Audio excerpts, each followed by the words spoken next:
Nagkasira-sira ang 3 bahay at 9 na bus sa Malolos, Bulacan matapos ang malakas sa pagsabog. Ang pinagmulan daw niyan isang sinindihang improvised na paputok. Ang buong detalye sa Express Report ni Monty Lopez. Usak na mga kisame, sirang pintuan, basag na mga salamin, pati 9 na bus na nagkabasag-basag din ang salamin. Yan ang pinsalang idinulot ng malakas sa pagsabog ng isang improvised firecracker sa Barangay Santiago, Malolos, Bulacan. Ayon kay Barangay Santiago Chairman Chang Kahanding, bandang 11:45 ng bisperas ng bagong taon nang marinig nilang isang napakalakas sa pagsabog. Bago magbagong taon ay may biglang sumabog na pinakamalakas na narinig ko. Yun po ay nagdulot ng mga kapinsalaan sa aming mga kabahayan dito. Agad silang humingi ng tulong sa PNP Bomb Squad para matukoy kung ano ang sumabog. Sa isang bakanting lote sa gilid ng kalsada na malapit sa mga kabahayan at sa paradahan ng isang bus company, sinindihan ang paputok. Ang residenteng Sir El Mahinay nagulat na lang nang makita ang mga basag na salamin at nasirang pintuan at kisame ng kusina ng kanilang bahay. Hindi namin inasahan na mangyari ang ganong kalakas na pagsabog. Akala ko kung simpleng pagsabog lang kasi sa bahay, sa loob lang ako ng kwarto na sala na napanood ng TV. Ngunit nung lumabas ako sa bahay hanggang sa kusina namin, wasak lahat ang paligid ko.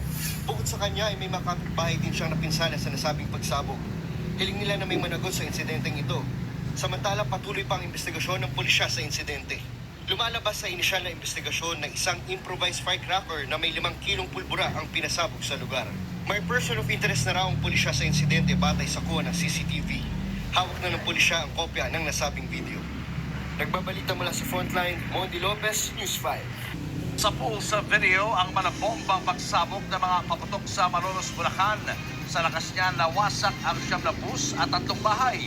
Ang matindi pa, pinlano raw yan ng mga suspect. Nasa frontline ng balitang yan si Bon Valdes. Malabomba ang lakas ng pagsabog ng isang improvised na paputok sa Malolos, Bulacan. Maririnig pa sa video nito ang mga mahihinang paputok bago ang pinakamalakas na pagsabog.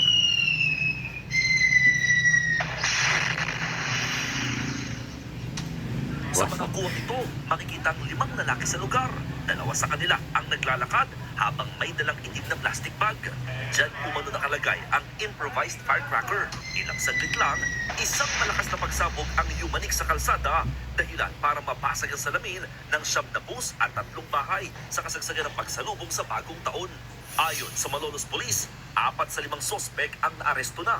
Sina Mark Jonel Zuniga, John Henry Balagtas, Jeremiah Galang at Benhanan Baltazar.